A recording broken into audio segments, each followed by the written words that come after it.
नमस्कार दोस्तों, welcome to civil era. आप सभी ने 2 सितंबर 2020 को बाय वेरियस प्लेटफॉर्म्स ये खबर तो सुनी ली होगी कि India bans 118 apps including PUBG. आप में से ज्यादातर लोगों ने इस गेम को खेला भी होगा, पर हमसे ऊपर एक जनरेशन है जो शायद इस गेम के बारे में ज्यादा नहीं जानते।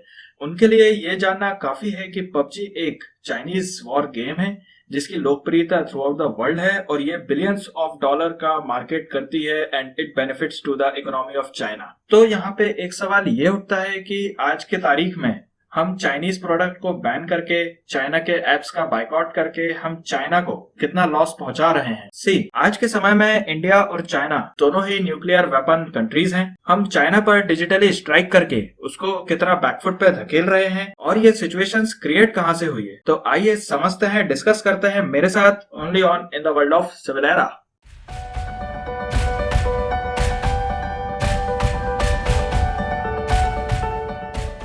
ये इकोनॉमिक टाइम्स का आर्टिकल है। आज से लगभग 2 महीना पहले 29 जुलाई 2020 को एक न्यूज आई थी जिस टोटल 59 चाइनीज एप्स को गवर्नमेंट ऑफ इंडिया ने बैन कर दिया था, ये कह के कि ये चाइनीज एप्स इंडिया का डेटा जो है लीक कर रहा है। ये Chinese apps specially TikTok and PUBG ये इंडियन मार्केट में बहुत फेमस है, जो कि कंट्रीब्यूट करते थे to the Chinese economy in huge amount. परंतु जब से लद्दाख रीजन में कन्फ्रंटेशन स्टार्ट हुई है between India and China against the no man's land, तब से ही गवर्नमेंट ऑफ इंडिया ने अपना रुख साफ रखा है टू द चाइनीज एंड समय समय पर चाइना पे अटैक करके चाइना का मोरल डाउन कर रहा है, चाहे in the terms of banning app और with the soldiers. On September 2 under the section 69A India ने 118 एप्स इनको बैन करके चाइनीज एप्स का मार्केट जो है पूरा ग्राउंड लेवल पे लेके आ चुका है। और अपने क्लैरिफिकेशन में गवर्नमेंट ऑफ इंडिया ने चाइना को ये बोला है कि हमारा जो डेटा है वो आप लीक कर रहे हैं, जो हमारी कंट्रीज के लिए एक सिक्योरिटी थ्रेट है, जिसके तहत हम आपकी सारी एप्स को बैन कर रहे हैं। दोस्तों, एक सवाल ये उठता है कि ये चाइनीज एप्स को बैन करके हम चाइना के मार्केट में कितना इम्पैक्ट पहुंचा रहे हैं। According to the Sensor Tower, जो कि एक एजेंसी है जो मॉनिटर करती है कि आपके एप्स कितने बार इंस्टॉल हुए हैं फ्रॉम द प्ले स्टोर, इसने कहा है कि टिकटॉक एंड पबजी का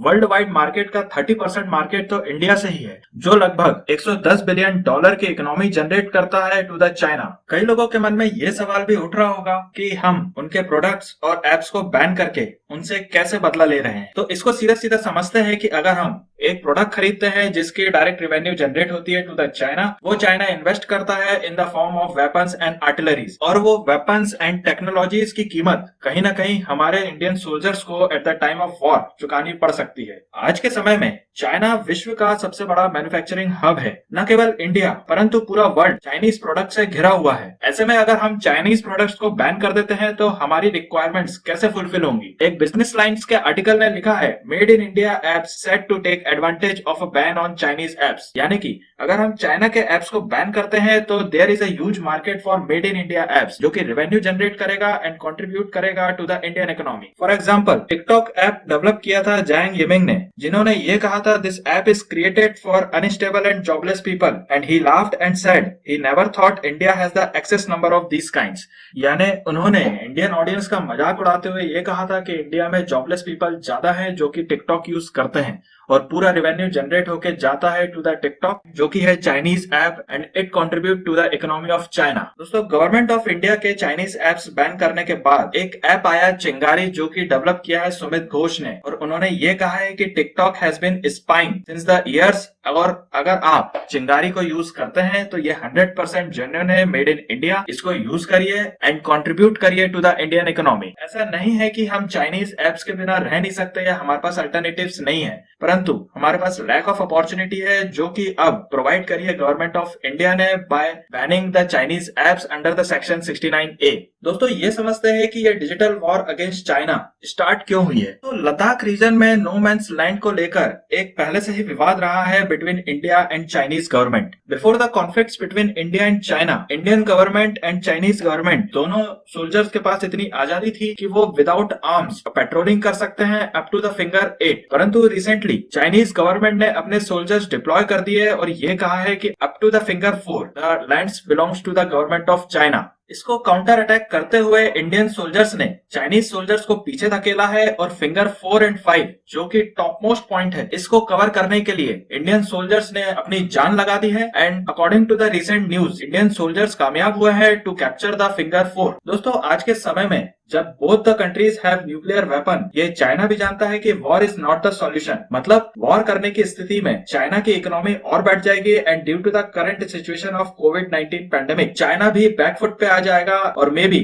उसको इसका consequences for the over the years चुकाना पड़ सकता है। तो ये मान के चलिए कि वॉर लाइक सिचुएशंस तो नहीं होगी, परंतु हम डिजिटल वॉर करके चाइना की इकोनॉमी को एक इम्पैक्ट जरूर पहुंचा रहे हैं। फिंगर 4 जो कि मैक्सिमम हाइट पे है, अगर हम उसको कैप्चर कर लेते हैं तो it will be beneficial for the Indian army to counter attack to the Chinese troop. Recently एक न्यूज ये आई है on the 3rd of September कि Indian army and special frontier force के कमांडो ने मिलकर फिंगर 4 जो कि पैंगोंग लेक के नॉर्थ में है उसको कैप्चर कर लिया है and we are on the edge against the China. तो ये था आज का analysis on the digital war against China. And as a proud citizen of India मैं आप सभी से गुजारिश करता हूं कि आप भी जितना हो सकता है चाइना के प्रोडक्ट्स को बायकॉट करिए, क्योंकि हम में से कोई भी नहीं चाहता कि आपके पैसे से खरीदी हुई कोई भी गोली हमारे भारतीय जवान को इंजर करे। तो ये था आज का analysis on the banning and boycott of China. मैं उम्मीद करता हूं कि आज के सेशन से आपको बहुत कुछ सीखने मिला होगा। अगर हाँ तो please show your love by subscribing us and press the bell icon. आप हमको फॉलो कर सकते हैं on the Facebook and Instagram pages. इसी शुभकामनाओं के साथ बने रहिए for the further lectures. Till then stay safe, stay educated.